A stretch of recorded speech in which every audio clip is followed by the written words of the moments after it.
গল্পটি হচ্ছে 1914 সালের, যখন একটি 8 বছরের শিশু জাপানের একটি গ্রামে খেলছিল। তখন ওই ছেলেটির নজরে পড়ে 4 চাকায় চালিত একটি মেশিন। এটি ছিল ফোর্ড মডেল টি। এটি দেখে ছেলেটি অবাক হয়ে গিয়েছিল। আর এটি সেই দিন ছিল যখন 8 বছরের ছেলেটি গাড়ি ও মেকানিক্যাল পার্টসের মধ্যে প্রথম আকর্ষিত হয়েছিল। আর এর নাম ছিল সোচাইরো হন্ডা। আর কেই বা জানতো যে ভবিষ্যতে আমরা এর নাম ছোট বড় সব গাড়িতে দেখব। আমাদের চ্যানেলে আপনাদেরকে আবার স্বাগত। 1906 সালে জাপানের মাউন্ট ফৌজের পাশে একটি ছোট্ট গ্রামে সোচাইরো হন্ডা জন্মগ্রহণ করেন। ওর বাবা কামার হওয়ার সঙ্গে সঙ্গে পার্ট টাইম সাইকেল মেকারেরও কাজ করত। সোচাইরো হন্ডা 5 ভাইবোন বিভিন্ন রোগে আক্রান্ত হয়ে মারা গেছিল। এই ছেলের কাছ থেকে তার বাবা মার অনেক আশা ছিল। যদিও তার পড়াশোনায় মন ছিল না, কিন্তু তার বাবার সঙ্গে সাইকেল মেকারের কাজে একটু বেশি মন ছিল। যখন সে 16 বছর বয়সের হলো, তখন একটি নিউজ পেপারে কাজের অ্যাড দেখলো। আটসুকাই নামের টেকনোমোবিল সার্ভিস স্টেশনে টেকনিশিয়ানের দরকার ছিল। হন্ডা কোম্পানিকে জবের জন্য একটি লেটার লিখেছিল, আর ওখান থেকে তার ডাকও এসেছিল। আর এটি সেই সময় ছিল যখন হন্ডা নিজের বাড়ি ও স্কুল ছেড়ে টাকা কামানোর উদ্দেশ্যে টোকিও রওনা দিয়েছিল। হন্ডার স্বপ্ন তো তখন ভেঙে গেছিল যখন সে টোকিওর আটসুকাইয়ে পৌঁছেছিল। কোম্পানির মালিক হন্ডাকে সাফ সাফাইয়ের কাজে লাগিয়ে দিয়েছিল, আর এমনকি হন্ডাকে বেবি সেটিংয়ের কাজেও করতে হতো। হন্ডা তখন কী বা করতো? একদিকে সে বাবা মাকে ছেড়ে অনেক স্বপ্ন নিয়ে এসেছিল, আর অন্যদিকে তাকে ফালতু কাজে লাগিয়ে দিয়েছিল। হন্ডা গ্রামে ফিরতে লজ্জাবোধ করত, কারণ তার বাবা মার সামনে দাঁড়াতে সে সাহস জোটাতে পারছিল না। আর হন্ডা আটসুকাইতেই আরও কিছু মাস কাজ করতে বাধ্য ছিল। আর তার কিছু মাস পরে আটসুকাইয়ের মালিক হন্ডার কাছ থেকে ওয়ার্কশপের কাজও নিতে শুরু করে দেয়। হন্ডাকে এই কাজে প্রথম থেকেই ইন্টারেস্ট ছিল, তাই সব কিছু সহজেই বুঝে যেত। কিন্তু কিছু মাস পরেই সে নানা ধরনের গাড়ি ও পার্টসের সম্পর্কে অনেক কিছু জেনে গেছিল। এই সময় আটসুকাইয়ের মালিকের জন্য হন্ডা 2টি স্পোর্টস কারও বানায়। প্রথমটি হলো আর্ট ডাইমলার ও দ্বিতীয়টি হলো কার্টিস। এই দুটি গাড়ি ইউজড ইঞ্জিনকে ব্যবহার করে বানানো হয়েছিল, যেটি জাপানিজ মোটর কার চ্যাম্পিয়নশিপ 1924 সালে প্রথম স্থান অধিকার করে। হন্ডা এখনও পর্যন্ত একজন সাধারণ মেকার ছিল। এই রেসে ড্রাইভারের সঙ্গে একজন ইঞ্জিনিয়ার হিসেবেও ছিল। এটি সেই সময় ছিল যখন সোচাইরো হন্ডা মোটর স্পোর্টসকে নিজের ধর্ম বানিয়ে ফেলেছিলেন। আর বিগত কিছু বছর সে আটসুকাইয়ের কাজ করতে থাকে আর নিজের এক্সপিরিয়েন্সকে আরও বাড়াতে থাকে। 1918 সালে 22 বছর বয়সে তার মালিক আরেকটি ব্রাঞ্চ খোলার সিদ্ধান্ত নেন। এই ব্রাঞ্চ হামান্তো শহরে হওয়ার কথা ছিল, যেটিকে চালানোর জন্য হন্ডাকে পুরো দায়িত্ব দেওয়া হয়েছিল। সোচাইরো হন্ডা এই গ্যারেজটিকে 1টি ওয়ার্কার থেকে শুরু করে মাত্র 2 বছরে 30টি ওয়ার্কার পর্যন্ত এগিয়ে নিয়েছিল। তিনি একজন ব্রিলিয়ান্ট মেকানিক এবং কার রেসিং ড্রাইভার ছিলেন। তিনি নিজের মহত্বের ফায়দা উঠিয়ে নিজের মালিকের জন্য একটি স্পোর্টস কার ডিজাইন করেছিলেন।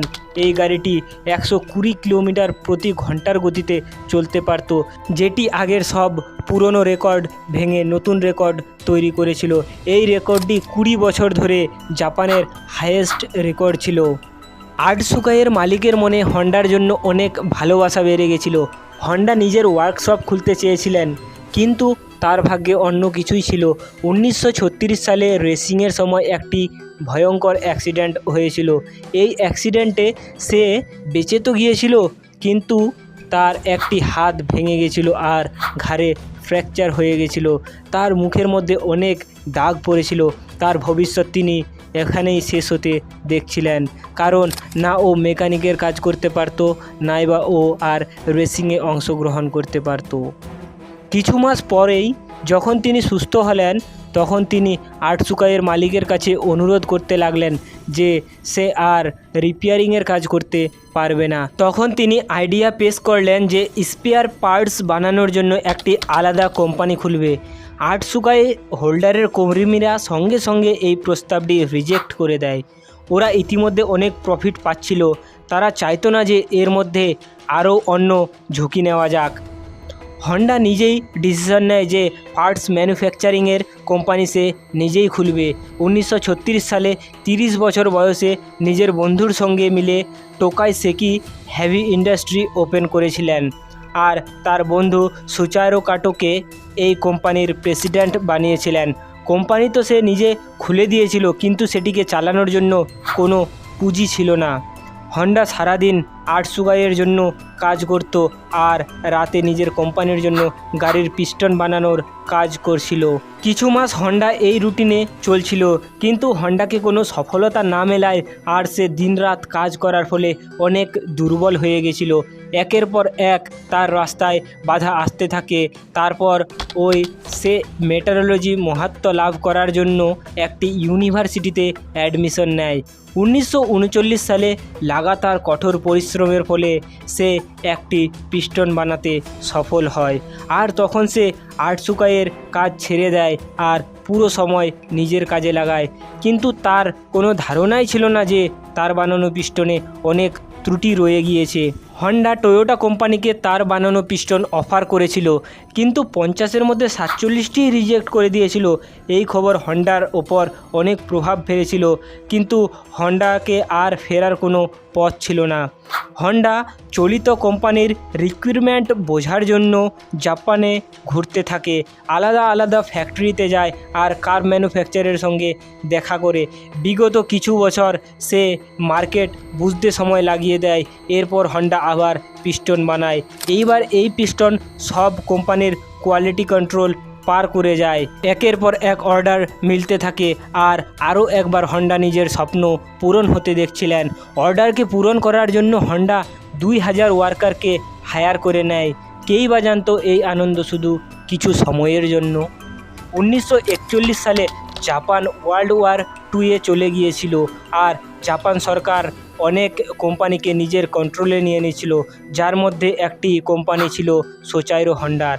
কোম্পানিকে ডাউনগ্রেড করে হন্ডাকে সেই কোম্পানির সিনিয়র ম্যানেজার ডিরেক্টর বানিয়েছিলেন।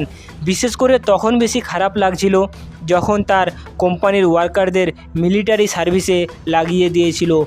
বিগত 3 বছর তো অনেক কষ্টের পর কাটছিল, কিন্তু 1944 সালে এয়ার রেডের ফলে একটি মিসাইল হন্ডার কোম্পানির ওপর এসে পড়েছিল। হন্ডার সব স্বপ্ন শেষ হয়ে গিয়েছিল। দেশের অবস্থা একেবারেই খারাপ ছিল। জাপানকে যুদ্ধে হারতে দেখা যাচ্ছিল। আবার 1945 সালে জাপানের নিউক্লিয়ার অ্যাটাক হয়, যার ফলে জাপান যুদ্ধে হেরে গিয়েছিল। জাপান আমেরিকার কাছে সারেন্ডার করে নেয়। তখন সব কিছু তো ঠিক হয়ে আসছিল, কিন্তু হন্ডা নিজের সব কিছু হারিয়ে ফেলেছিল। হন্ডার যা কিছু ছিল সব টয়োটার কাছে 4,51,000 ইয়েনে বেচে দিয়েছিলেন। আরও একবার হন্ডা জবলেস হয়ে বসে গিয়েছিলেন। এরকম শুধু হন্ডার সঙ্গেই না, পুরো জাপানের সঙ্গে হয়েছিল। জাপানের ইকোনমি ধ্বংস হয়ে গেছিল। পাবলিক ট্রান্সপোর্ট পাওয়া খুবই মুশকিল ছিল, কারণ জাপানের পেট্রোলও শেষ হয়ে গিয়েছিল। এই সময় হন্ডাকে জাপানিজ ইম্পেরিয়ার আর্মির একটি ছোট ইঞ্জিন চোখে পড়ে, যেটির মাধ্যমে তারা ওয়্যারলেস রেডিও চালাতো। তখন হন্ডার মাথায় একটি বুদ্ধি এলো যে কেননা এই ইঞ্জিনকে সাইকেলে লাগিয়ে ট্রান্সপোর্টের ঝামেলা দূর করে ফেলি। এর ফলে ট্রান্সপোর্ট সস্তা ও সুবিধা হবে, কারণ ওই সময় লোকের কাছে বেশি টাকা পয়সাও ছিল না। যখন এই ইঞ্জিন সাইকেলে লাগিয়ে দেখলো, সবাইকে এই আইডিয়া খুব ভালো লেগেছিল। কিছু ব্যবহৃত ইঞ্জিন তো হন্ডা পেয়ে গিয়েছিল, কিন্তু লোকের চাহিদা এতটাই ছিল যে হন্ডা নিজে ইঞ্জিন এর ডিজাইন করছিল। এটি সেই সময় ছিল যখন প্রথম হন্ডার লোগো দেখা গিয়েছিল। হন্ডার কাছে এত টাকা ছিল না যে নিজেই তিনি সাইকেল বানাতে পারবেন। যদিও হন্ডা 18,000 দোকানদারের নামে ওপেন লেটার লিখেছিলেন। হন্ডার ওপর এতই বিশ্বাস ছিল যে 3,000 দোকানদার তার লেটারের জবাব দেয় আর টাকাও অ্যাডভান্স দেয়। বিগত 3 বছরে হন্ডা এমন একটি মোটর সাইকেল বানায় যেটি মার্কেটের চাহিদা সম্পন্ন ছিল। এটি সুপার কাব নামে লঞ্চ হয়েছিল, যেটির মার্কেটে এসে একেবারে পুরো মার্কেট কাঁপিয়ে দিয়েছিল। এই মোটর সাইকেলটির চাহিদা এতই ছিল যে 1958 সালে আমেরিকার নিজের কোম্পানি হার্লে ডেভিডসন কোম্পানির সেলকে পিছনে ফেলে দেয়। কেননা হন্ডা রেসিংয়ের তো শখ ছিলই, এই জন্য হন্ডা স্পোর্টস বাইকও বানানোর সিদ্ধান্ত নেন। এই রেসিং কম্পিটিশন সেই সময় হন্ডাকে পুরো পৃথিবীতে ফেমাস করে তুলেছিল। 1960 সালে হন্ডা পুরো পৃথিবীতে সবথেকে বড় মোটরসাইকেল ম্যানুফ্যাকচারিং কোম্পানিতে পরিণত হয়েছিল। 1966 সাল পর্যন্ত 1 কোটি ইউনিটস সেল করে ফেলেছিলেন। নিজের জীবনের 62 বছর বয়স অতিক্রম করার পর সোচাইরো হন্ডাকে সফলতা তো মিলেছিল, কিন্তু যে স্বপ্ন সে ছোট থেকেই দেখে এসেছিল সেটি তখনও পূরণ হয়নি। সোচাইরো হন্ডা কার ম্যানুফ্যাকচারিংয়ের দিকেও যেতে চেয়েছিল, কিন্তু অনেক লোক তাকে বাধা দিচ্ছিল, কিন্তু সে কারও কিছু শোনেনি। সেই সময় জাপানের টয়োটা আর নিসান কোম্পানির নিজের ব্যবসা বজায় রেখেছিল, আর সেই মার্কেটে নিজের জায়গা বানানো খুবই কঠিন ছিল। হন্ডা তার প্রথম পিকআপ ট্রাক T360 বানায়, যেটি ফেল হয়ে যায়। এরপর স্পোর্টস কার S500 লঞ্চ করেছিলেন, যেটি মাত্র 1300 ইউনিটসে বিক্রি হয়েছিল। বিগত কয়েক বছর পরিশ্রম করার পর নানা ধরনের ডিজাইন রিজেক্ট হওয়ার পর 1972 সালে হন্ডা সিভিক লঞ্চ করেছিলেন। এটি সেই গাড়ি যার নতুন মডেল এখনও পুরো পৃথিবীতে বিখ্যাত রয়েছে। 1980 সালে হন্ডা মোটরস জাপানের তৃতীয় বৃহত্তম কোম্পানি ছিল, কিন্তু কিছু বছর পরেই এটি পৃথিবীর তৃতীয় বৃহত্তম কোম্পানি হয়ে যায়। আর এখন আমাদেরকে হন্ডার নাম car, motorcycle, boat engine, plane engine আর অনেক পাওয়ার জেনারেটর টুলে দেখা যায়। হন্ডা সিভিক লঞ্চ হওয়ার পরের বছর 1973 সালে সোচাইরো হন্ডা রিটায়ারমেন্ট নিয়েছিলেন। তারপর 5 আগস্ট 1991 সালে তিনি শেষ নিঃশ্বাস ত্যাগ করেন।